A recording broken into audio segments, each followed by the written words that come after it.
This episode is brought to you by VPP Simplified. Now you can get element by element tracking and guidance for your VPP journey. Every aspect of the VPP requirements in one easy-to-use interactive spreadsheet. Achieving VPP star status can be tough, but understanding what it takes to get there can be simplified. This VPP Gap tool will help you do that. Go to vppsimplified.com for more information. Welcome to the Safety Pro Podcast, where we help you manage workplace safety one episode at a time. And now, your very own Safety Pro, Blaine J. Hoffman. Hey, welcome to another episode of the Safety Pro Podcast. I am on the road once again in yet another hotel room. Hopefully the audio turns out okay. You may hear the occasional background noise, somebody shutting a door in a hallway. That's always fun. But hey, we're going to make the best of it, and we're going to go over an important topic, one that I've been wanting to get to, and that is electrical safety-related work practices. Now, OSHA's safety-related work practices standards, again, this is for the general industry, they're performance-oriented, and these requirements complement the existing electrical installation standards. Now, these work practice standards include requirements for work performed on or near exposed, energized, and de-energized parts of electrical equipment. The use of electrical protective equipment and the safe use of electrical equipment are also included. These rules are intended to protect employees from electrical hazards that they may be exposed to, even though equipment may be in compliance with the installation requirements that are in Subpart S, 1910 Subpart S, electrical standards. Now, when employees are working with electrical equipment, they have to use safe work practices. Such safety-related work practices include keeping prescribed distance from exposed energized lines. You get into, NFPA 70E, the whole arc flash standards with approach distances and things like that. We're not going to get into that in this episode, NFPA 70E. That's one, I'm going to do a whole separate episode on that one. But, those are examples of safe work practices or, safety-related work practices that you're expected to follow. This also includes, by the way, locking out and tagging equipment, making sure that equipment's de-energized and you maintain that, and control that energy, especially during maintenance. So all those are examples of electrical safety related work practices. We're going to get into all those. But first, let's take a minute and thank our incredible partners in safety, who'sonlocation.com. Look, go to who'sonlocation.com and learn about the services that they offer. If you are concerned with how to manage visitors, guests, contractors, even employees at your facilities or at your sites anywhere around the world, then go to who'sonlocation.com. Learn how you can protect the people and places that power your organization. Oversee people presence on site with visitor, contractor, employee, and emergency management. You can secure your site by, tracking who signs in and out and keep a historical record of site visits. You can keep your people safe, ensure all visitors, employees, and contractors have completed relevant safety procedures, non-disclosure agreements, things like that. And you can get valuable insights with this system. You can be empowered to make data-driven decisions based on valuable people presence insights. And lastly, and certainly not least, you could be in compliance. You can comply with safety and health regulations and protect those that are in your duty of care. So go to who'sonlocation.com, learn about the service, get a 30-day free trial. No strings attached, no credit card required. 30 days, get the trial, get started, see how it can work for you and your organization. If you decide to stay with who'sonlocation.com, all the information continues along as well. So the 30-day trial can translate seamlessly into the full service. So again, who'sonlocation.com. Go check out what they have to offer for you. Great partners in safety for the podcast. And let me know if you're doing a trial or if you've already using Who's on Location. Send me a note. Let me know how it's working for you. I can pass all that information on to the fine folks at Who's on Location. They love hearing from podcast listeners. Next, of course, the official floor sign, floor marking company of the Safety Pro podcast, the incredible folks over at Mighty Line Floor Tape. Go to mightylinetape.com/podcast. Get a free sample of their incredible floor tape. I'm telling you, people don't think about this. You've got to mark your floors, your manufacturing floors, warehouse floors, freezer floors, doesn't matter. They need to be clearly marked, right? So you need to use the best possible marking solution. If you're painting your floors, knock it off. Go to their website, look around. Also, they have a YouTube channel. They have a video comparing, side-by-side comparing painting your floor, all the prep work, cleaning, getting the paints out, rolling the paint, masking off the area, peeling the masking off, back off, moving everything back into that area versus using Mighty Line tape. So what makes Mighty Line floor tape different? One, the beveled edges that increases durability for forklift traffic. Incredible for that. Look, peel and stick adhesive, very little residue left behind, so it's easily removed as well. It's 7 times thicker than the average floor tape. It's all made right here in the USA. So what else could you ask for? Go to mightylinetape.com/podcast, get a free sample sent directly to you, try it out for yourself. There's a reason why Mighty Line Tape is the official floor marking floor sign company of the Safety Pro podcast. Again, mightylinetape.com/podcast. Get a free sample sent to you. Okay, so let's get into, the scope of what we're talking about when we say electrical safety related work practices. Now, there are training requirements that apply to any worker that faces a risk of electrical shock that is not reduced to a safe level by the electrical installation requirements found in 1910.303, and that's through 308. So employees in occupations that I'm going to name for you, they face these types of risks and are required to be trained beyond the 1910.303 through 308. So we've got blue collar supervisors. Think about this. We've got supervisors.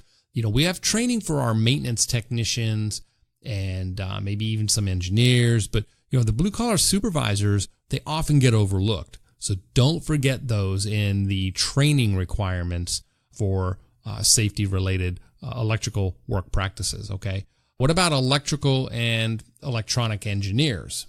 So don't forget your interns either. Very, very, very important interns. As a matter of fact, what better way to introduce interns that are finishing up their college career, getting ready to launch into their actual career by, starting off with safety. Obviously electricians, but industrial machine operators. If you're at a facility that you allow the actual machine operators to disconnect, not using the machine controls, but if they think there's something wrong, or maybe they do some light maintenance work in place so that you relieve some workload, off of your maintenance crews, then you're going to need to train those folks on proper shutdown, lockout, tagout procedures, make sure that they're, they have the right PPE, they have the right uniform, that's FR rated potentially, depending upon what type of equipment and disconnects we're talking about here. So don't forget your machine operators, material handling equipment operators, dealing with, certain material handling equipment that may need to do some work. It could be electrical in nature, pallet jacks, loaders,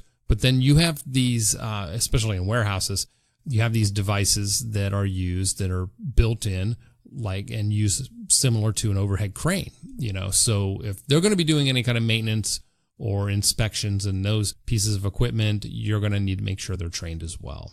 You got mechanics, folks that do repairs, even painters. They may need to, think about this.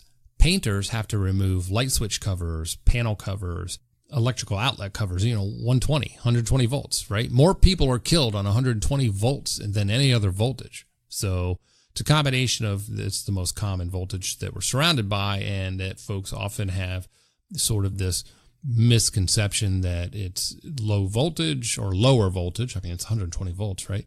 30 amps, 15 amps, that can kill you. And it does. So, don't forget your folks that do painting and do some remodeling work. Riggers, we've got welders, all sorts of employees that you may not think about that need electrical safe work related practices, the training for those. Okay. Now remember, like electricians and welders, let's set those aside for a second.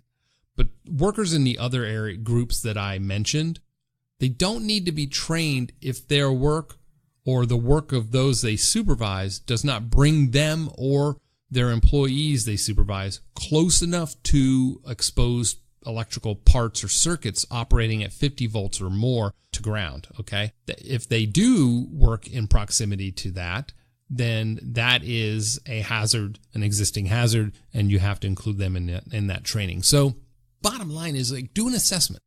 If employees are going to get work in close proximity to or be exposed to an electrical hazard, a live electrical component operating at 50 volts to ground or more, then they have to be included in the training for these safe work practices. Now, the provisions of the standards cover electrical safety related work practices for both qualified persons, okay, those who have training in avoiding the electrical hazards of working on or near exposed energized parts, as well as unqualified persons, those with little or no such training, and that could be working on or near, any of the following installations that I'm going to name here.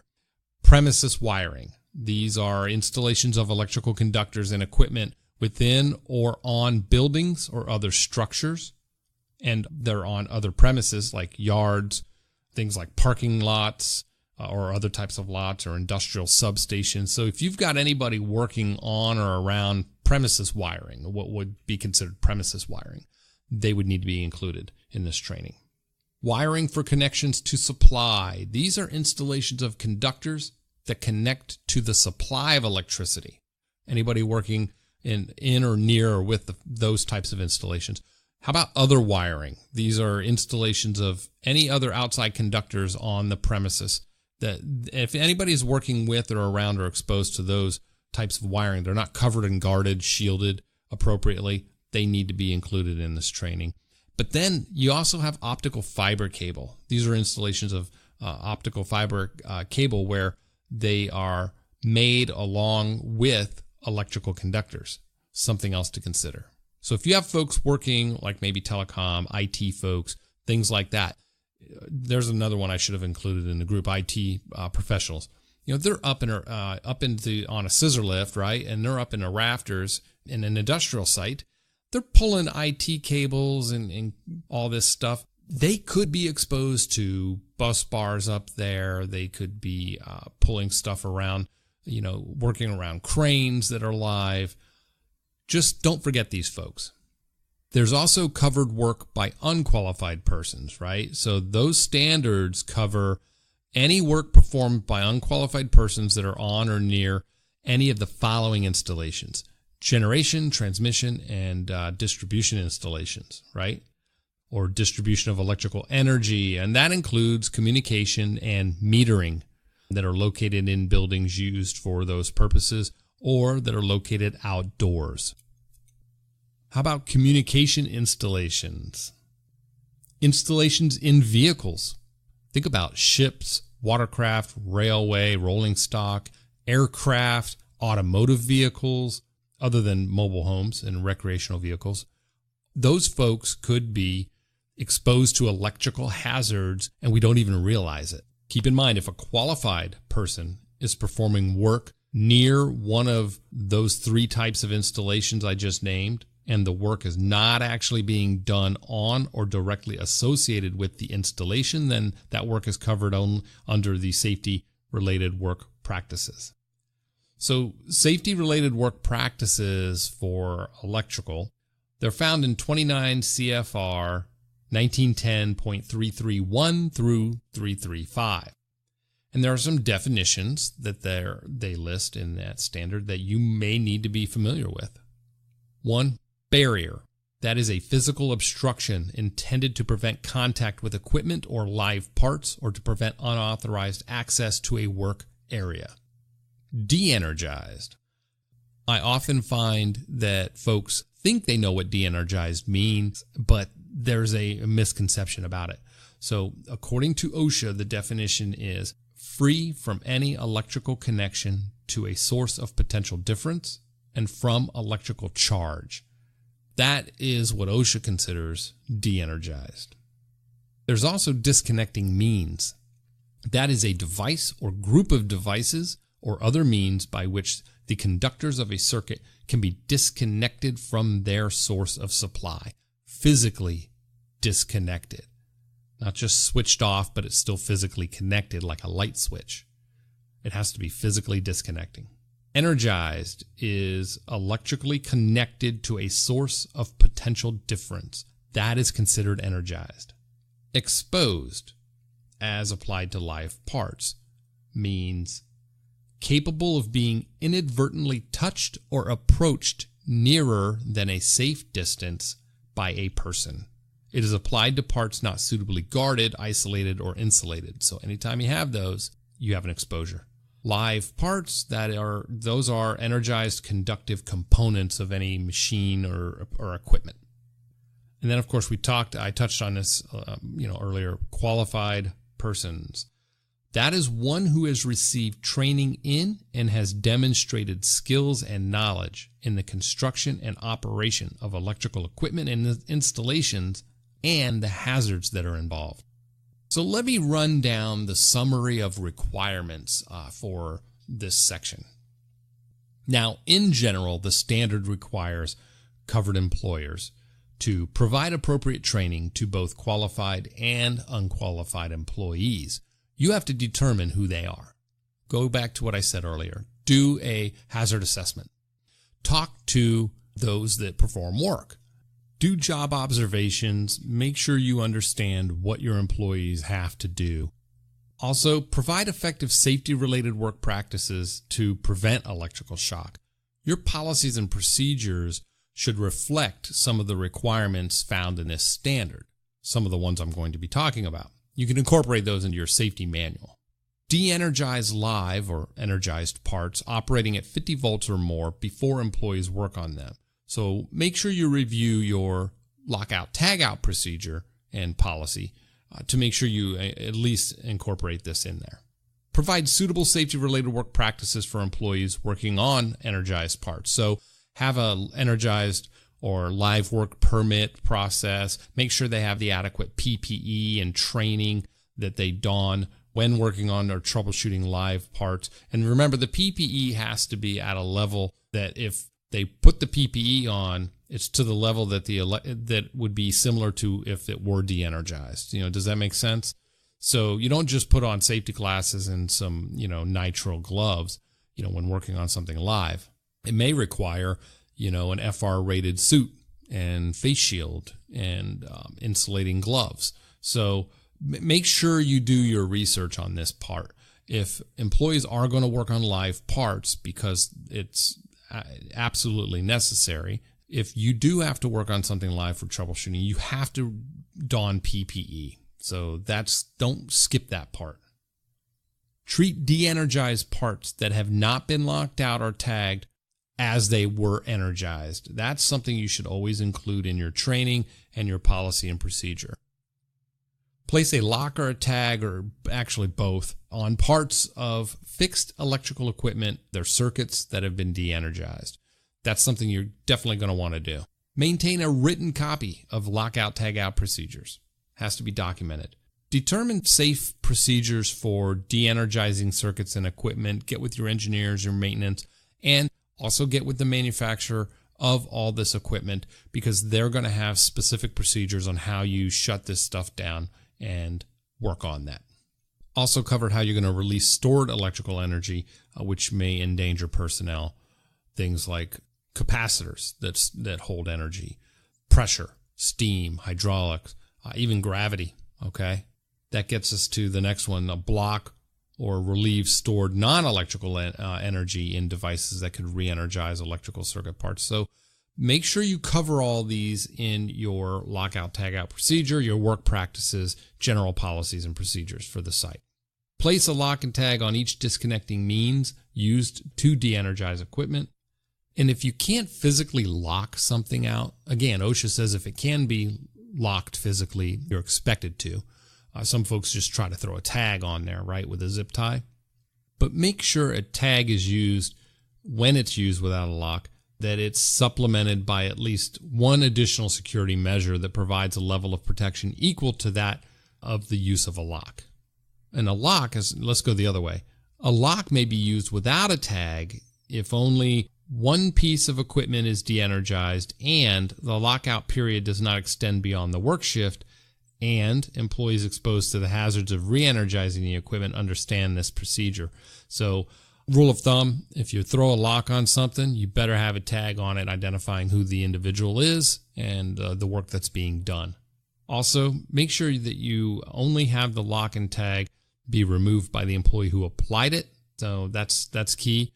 Don't use these common locks. We call them shift change locks. Those get commonly used or misused in areas where we should be using lockout tagout locks. Folks will just put a generic, what they call a shift change lock on there that the supervisor is supposed to control during a shift change. And the reason why this comes up is because let's say you have first and second shift. You got first shift maintenance is working on a machine. They're not done. And second shift is going to come and finish up the work order and do the work. But there's no real overlap between these two shifts.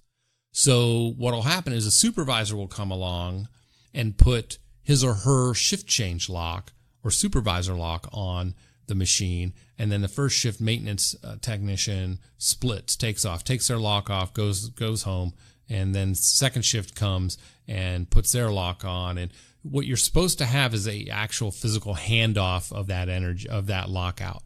You're supposed to actually physically meet, talk about the work that was being done, where you've left the work, look at the machine and the equipment in the general area, and then the person that's coming on has to put their lock on first before the other lock can be removed. So that's typically how it's supposed to happen. So you can use an intermediary as long as the intermediary has been trained, is qualified to perform lockout tagout. So make sure you strictly adhere to that. Make sure you provide necessary shields, barriers, or insulating materials so employees can avoid contact with exposed, energized parts in confined or enclosed spaces. So you're going to add an additional sort of hazard, if you will, by putting these things, this type of work, in a confined space. Prohibit the wearing of conductive jewelry and other items if the person might contact exposed, energized parts. Also, don't allow any housekeeping duties to be performed around live parts. Visually inspect test instruments and equipment before they are used.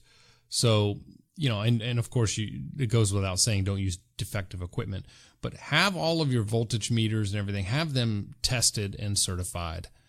You'd be, no pun intended, but you'd be shocked to find out how many mishaps and fatalities actually occur from voltage meters that aren't rated for the work that's being done, and they explode.